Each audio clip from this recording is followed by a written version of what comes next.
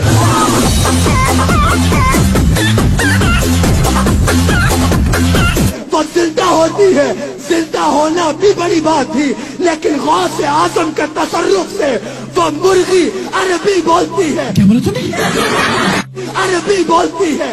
بحثیت کچھ زیادہ نہیں ہو گیا؟ مطلب کچھ بھی کہتی ہے عبد القادر۔ ان مریدوں کو یہ بتایا جاتا ہے کہ شیخ عبد القادر جیلانی کا ایک دھوبی تھا جو کہ ان کے کپڑے دھوتا تھا۔ جب وہ مر گیا تو گناہگار تھا، لیکن فرشتوں نے جب قبر کے اندر اس سے سوال کیا کہ تیرا رب کون ہے، تیرا دین کیا ہے، ہر سوال کے جواب کے اندر اس کا کہنا تھا کہ میں غوث پاک کا دھوبی ہوں اور مجھے کچھ نہیں پتا۔ یہ کہنا تھا کہ شیخ عبد القادر جیلانی خود اس کی قبر کے اندر چلے گئے اور کہا کہ کیوں میرے مرید کو تنگ کرتے ہو، مجھ سے پوچھو اس کے متعلق جو بھی پوچھنا ہے۔ فرشتوں نے یہ سن کر جواب دیا کہ ہم پوچھتے ہی نہیں ہیں، اور معاذ اللہ تعالیٰ نے اس دھوبی کو صرف اسی نسبت کی وجہ سے بخش دیا کہ وہ شیخ عبد القادر جیلانی کا مرید ہے۔ اب ان عقل کے اندھے لوگوں سے کوئی سوال کرے کہ کیا تم لوگ قبر کے اندر کیمرہ فٹ کر کے بیٹھے تھے یا پھر موقع پر موجود تھے، تمہیں یہ سب کچھ کس نے بتایا؟ ان جاہلوں کو اتنا بھی نہیں پتا کہ فرشتے انسانوں کی طرح کوئی فری ول نہیں رکھتے، بلکہ اللہ کا حکم ماننے کے پابند ہیں۔ ان کو کسی کمپیوٹر پروگرام کی طرح جو کچھ بھی فیڈ کیا جاتا ہے یا پھر جو بھی حکم دیا جاتا ہے وہ صرف اس کو فالو کرتے ہیں۔ ان کو صرف اور صرف یس اور نو کی سمجھ آتی ہے، اگر جواب نو کے اندر ہے تو سیدھا جہنم، اور اگر یس ہے تو جنت، بس اس کے بعد بات ختم۔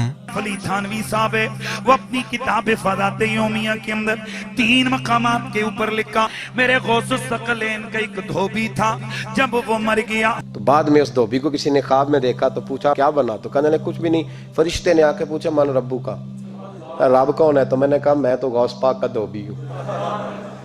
منکر نکیر آئے، انہوں نے آ کر سوال کیا مر ربو کا، کہنے لگا عبد القادر جیلانی کا دھوبی ہوں۔ کہا ماں دینوں کا، تیرا دین کیا ہے؟ ارے کہا نا غوث پاک کا دھوبی ہوں۔ پوچھا ماں کن تو تقول بھی اتحاد الرجل، کہنے لگا اتنی پہچان بھی نہیں، گناہگار آدمی۔ حضور غوث پاک کے گھر سے کپڑے آتے تھے دھو دیتا تھا، حضور غوث پاک کا دھوبی ہوں، اتنی بات قبول ہو، بخش دو نہیں تو سزا دے دو۔ فرشتے حیران، یا اللہ کیسے بندے سے بالا پڑا، جو سوال کرتے گئے جواب ایک ہی دیتا ہے کہ میں عبد القادر جیلانی کا دھوبی ہوں۔ فرشتوں نے کہا مولا کس بندے کے پاس بھیج دیا؟ اب تک 2 ہی بندوں سے واسطہ پڑا، ایک وہابی اور ایک سنی۔ حضور غوث اعظم قبر میں آئے اور فرمانے لگے کیوں تنگ کرتے ہو میرے ماننے والے کو؟ فرماتے ہیں حضور غوث اعظم نے فرمایا مجھ سے پوچھو کیا پوچھنا ہے، مجھ سے پوچھو۔ فرشتے کہنے لگے ہم پوچھتے ہی نہیں، ہم پوچھتے ہی نہیں، عبد القادر جانے اور خدا جانے۔ رب کی بارگاہ سے حکم ہوا اے فرشتوں، وہ اگر ہمیں نہیں جانتا تو کیا ہوا، ہمارے محبوب غوث اعظم کو تو جانتا ہے۔ حکم ہوا۔ بالکل اسی طرح سے شیخ عبد القادر جیلانی کی طرف منسوب ہے کہ انہوں نے اپنے وضو کروانے والے خادم کو صرف اس لیے جلا کر بھسم کر دیا کہ اس نے آپ کے لوٹے کی ٹوٹی کو قبلہ کی طرف نہیں رکھا تھا، اور اس کے بعد لوٹے کی طرف دیکھا تو لوٹا خود بخود آپ کی کرامت کی وجہ سے قبلہ کی طرف ہو گیا۔ اب یہ ان کہانی باز مولویوں کے نزدیک اسلام کی خدمت ہے کہ ایک ولی اللہ کے ہاتھوں ناحق قتل ہو جانا اور بعد میں ان کا خود اس غلطی کو ٹھیک بھی کر لینا، یہ ان کے نزدیک ایک کرامت ہے۔ اسی طرح سے ان سے منسوب ہے کہ آپ پانی پر چلا کرتے تھے اور آپ کا مصلی نماز کے دوران پانی پر ٹھہرا ہوتا۔ آپ 40 سال سے ڈوبی ہوئی ایک برات کو بطور کرامت دریا سے باہر نکال دیتے، یعنی مردوں کو زندہ کر دیتے، اور یہی نہیں بلکہ اپنے ہاتھ سے غیبی طور پر سمندر کے اندر پھنسے ان مسافروں کو بھی بچا کر جہاز سمیت خشکی پر لے آتے جنہوں نے مشکل کے اندر ان کو مدد کے لیے نام لے کر پکارا تھا۔ سیدی غوث اعظم رضی اللہ تعالیٰ عنہ فرماتے ہیں ایک مرتبہ سیدی غوث اعظم رضی اللہ تعالیٰ عنہ اہل بغداد کی نظر سے غائب ہو گئے۔ لوگوں نے معلوم کیا کہ کہاں گئے، دجلہ کی طرف پتہ چلا تشریف لے گئے، تلاش کرتے گئے، دیکھا کہ آپ پانی پر چل رہے ہیں اور مچھلیاں نکل نکل کر آپ کو سلام کر رہی ہیں، قدم چوم رہی ہیں۔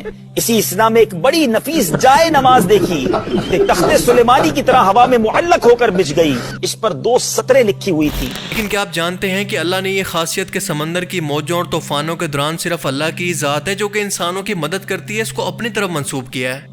اب اس کا سیدھا مطلب یہ نکل سکتا ہے کہ ان لوگوں نے ان بزرگوں کی صرف یہ جھوٹی کتابیں پڑھی ہیں، قرآن کا علم ان کو بالکل بھی نہیں ہے، یا پھر یہ ایسے الفاظ بول کر جو اللہ کی شان کے اندر بیان ہے قرآن پاک کی اور اللہ کی توہین کر رہے ہیں۔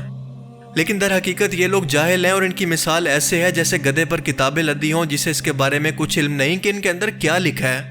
اور یہی وجہ ہے کہ یہ لوگ کھلم کھلا کہتے ہیں کہ مصیبت کو ٹال دینا اللہ کا کام نہیں ہے بلکہ غوث اعظم کا ہے، یعنی شیخ عبد القادر جیلانی کا۔ مزید سنیں کہ غوث پاک کے گھر کے کتے کی شان یہ ہے کہ وہ دنیا کے تمام پیروں سے افضل ہے۔ جو غوث پاک کے در پہ کتا بیٹھتا ہے وہ دنیا کے پیروں سے افضل ہے، دنیا کے پیروں سے افضل ہے۔ غوث پاک کا کتا جس کی شان ہے، غوث پاک کے کتے کی شان ہے، وہ دنیا کے پیروں سے افضل ہے۔ غوث پاک کے کتے کا یہ مقام ہے۔ شیخ عبد القادر جیلانی بادلوں کو حکم دیتے ہیں تو وہ بارش برسانا بند کر دیتے ہیں۔ غوث پاک رضی اللہ تعالیٰ عنہ تقریر کر رہے ہیں، تقریر کرتے کرتے بارش شروع ہو گئی، بارش آنی شروع ہو گئی تو غوث پاک نے کیا کیا، بادلوں کی طرف آپ نے نگاہ اٹھائی اور آپ نے کہا بادلوں میں تو لوگوں کو جمع کر رہا ہوں، تم منتشر کرتے ہو۔ بس اتنا کہا، بارش سائڈ ہو رہی ہے، جہاں آپ اور آپ کا جلسہ بیٹھا ہے وہاں ایک ٹپا نہیں پڑتا۔ آپ اندازہ کریں کہ اللہ نے میکائیل علیہ السلام کو باقاعدہ طور پر موسموں کے بدلاؤ کی ڈیوٹی لگائی ہے جنہیں اللہ حکم دیتا ہے۔ اب ان کے مطابق اس کرامت کی لاجک کے حساب سے شیخ عبد القادر جیلانی کیا خود کو اللہ کے مقابلے میں پیش کر رہے ہیں؟ یہ کہانی باز مزید کہتے ہیں کہ شیخ عبد القادر جیلانی عراق کے اندر بیٹھ کر لوگوں سے خطاب کرتے تو بنا کسی میڈیم کے لوگ مصر کے اندر جو کہ بغداد سے 1500 کلومیٹر دور ہے اس خطاب کو ایسے سنتے تھے جیسے بالکل سامنے بیٹھے ہوں۔ حضرت سیدنا غوث اعظم بغداد میں بیٹھ کے تقریر فرماتے تھے اور مصر والے مصر میں بیٹھ کے سنتے تھے۔ بغداد سے مصر 1489 کلومیٹر ہے۔ مائک نہیں تھا، اسپیکر نہیں تھا، ایمپلیفائر نہیں تھا، واکی ٹاکی کوئی اور سسٹم نہیں تھا کہ آپ اپنے ممبر پر ہیں اور پوری دنیا سن رہی ہے۔ کیا غیر مسلم اس طرح کی بے تکی لاجکس کو سن کر اسلام سے متاثر ہوں گے یا پھر اس کا مذاق اڑائیں گے؟ قصہ المختصر ان لوگوں کو نسل در نسل شیخ عبد القادر جیلانی کی محبت ایسے پلا دی گئی ہے جیسے بنی اسرائیل کو بچڑے کی محبت پلا دی گئی تھی۔ اتنی محبت کہ ان لوگوں نے بچڑے کو خدا بنا لیا تھا اور ان لوگوں نے شیخ عبد القادر جیلانی کو، جنہیں یہ غوث پاک کہتے ہیں یعنی سب سے بڑا مدد کرنے والا، یہ نام لینا بھی شرک ہے کیونکہ سب سے بڑا مددگار تو صرف اور صرف اللہ ہے۔ ان لوگوں نے شیخ عبد القادر کے نام کی نیاز 11ویں کے طور پر شروع کر دی ہے جیسے اللہ کے لیے قربانی کی جاتی ہے۔ اگر اس کے جواب کے اندر یہ لاجک پیش کی جائے کہ یہ تو صرف ان کی بخشش کے لیے ہے تو کیا وہ گناہ گار تھے جو ان کو بخشوانے کے لیے ان کے مریدوں کی طرف سے یہ ثواب بھیجا جا رہا ہے؟ ان لوگوں نے انڈائریکٹلی شیخ عبد القادر جیلانی کو خدا مان کر ان کی اپنی نماز غوثیہ تک ایجاد کر دی ہے، جس میں واضح طور پر اللہ کے بعد یا شیخ عبد القادر جیلانی میری مدد کو پہنچے کے کفری الفاظ بولے جاتے ہیں۔ پھر 11 مرتبہ درود شریف پڑھے، کتنی مرتبہ؟ اور بغداد کی طرف 11 قدم چلے، 11 قدم چلے بغداد کی طرف، میرا نام پکارے، یا شیخ سید عبد القادر جیلانی شیئا للہ، اپنی حاجت بیان کریں، مجھے اللہ پر یقین ہے اللہ اس کی حاجت پوری کر دے گا۔ کھجور پر دم کرتے ہوئے اللہ کا نام لے کر اس کے بعد شیخ عبد القادر جیلانی کا نام لے کر ان سے مدد مانگی جا رہی ہے۔ ماہ فاخر ربیع الاخر کی 11ویں رات 3 کھجوریں لے کر ایک بار سورۃ الفاتحہ، ایک مرتبہ سورۃ الاخلاص، پھر 11 بار یا شیخ عبد القادر جیلانی شیئا للہ المدد، اول آخر ایک بار درود شریف پڑھ کر ایک کھجور پر دم کیجیے۔ اس کے بعد اسی طرح دوسری اور تیسری کھجور پر بھی پڑھ کر دم کر دیجیے۔ قرآن پاک میں اللہ پاک اپنی شان بیان کرتے ہوئے فرماتا ہے کہ اگر ایسا ہو کہ دنیا کے تمام درخت قلم بن جائیں، اس کے علاوہ بھی 7 سمندر اور سیاہی کے بن جائیں، تو اللہ کی صفات لکھنا ختم نہیں ہوں گی۔ اور اب اللہ کی یہ صفت جو کہ اللہ تعالیٰ نے خاص طور پر اپنے نام کے ساتھ مثال دے کر منسوب کی ہے، آپ شیخ عبد القادر جیلانی کے بارے میں بھی سن لیں۔ فرماتے ہیں مخدوم گنج بخش رحمت اللہ علیہ کہ اگر ساری دنیا کے جھاڑ کے پتوں کو، ساری دنیا کے جھاڑوں کے پتوں کو اگر ورق بنا دیا جائے اور ساری دنیا کے جھاڑوں کی ڈغالیوں اور شاخوں کو قلم بنا دیا جائے، پورے زمین والوں آسمان والوں کو غوث اعظم کی تعریف اور کرامات لکھنے پہ لگا دیا جائے، تو شاخ ختم ہو جائیں گی، پتے ختم ہو جائیں گے، مگر غوث اعظم کی شان و عظمت ختم نہیں ہوگی۔ اب مجھے یہ بتائیں کہ کیا دنیا کا کوئی بھی مسلمان اس بات پر یقین نہیں رکھتا کہ موت اور زندگی دینا اللہ کا کام ہے؟ اور اب ذرا یہ سنیں کہ یہ مینٹل کیس یہ کہہ رہا ہے کہ جس دن شیخ عبد القادر جیلانی سے کوئی مصافحہ کر لیتا تھا یا پھر مل لیتا تھا تو اس شخص کو کبھی بھی اس دن موت نہیں آتی تھی، اور لوگ اپنی زندگی کی ضمانت لینے کے لیے ہر روز ان سے مصافحہ کرنے آتے۔ استغفر اللہ۔ غوث پاک کا حال یہ تھا کہ غوث پاک کا نام کوئی بے وضو لیتا تھا تو وہ مر جاتا تھا۔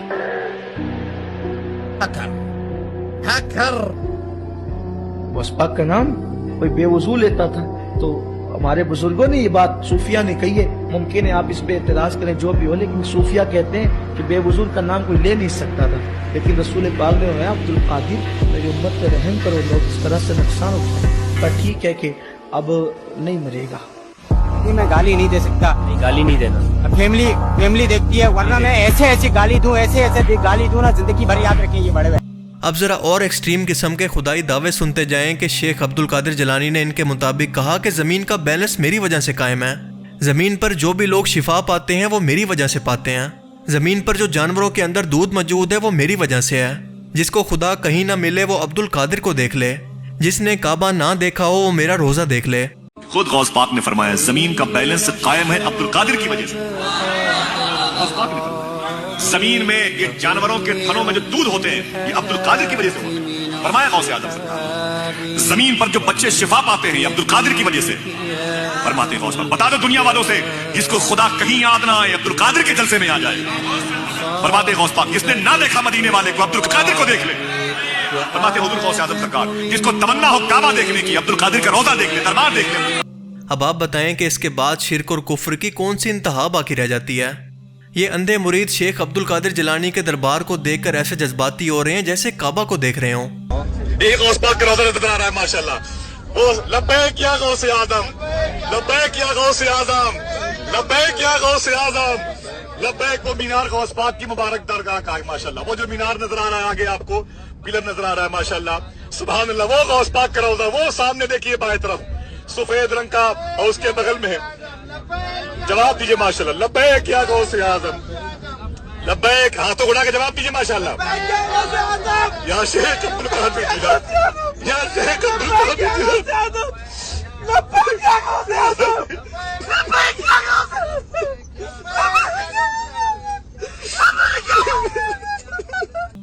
جیسے اللہ کی صفات کے مطابق ان کے 99 نام لکھے گئے ہیں، بالکل اسی طرح سے شیخ عبد القادر جیلانی کے بھی 99 نام لکھ دیے گئے ہیں۔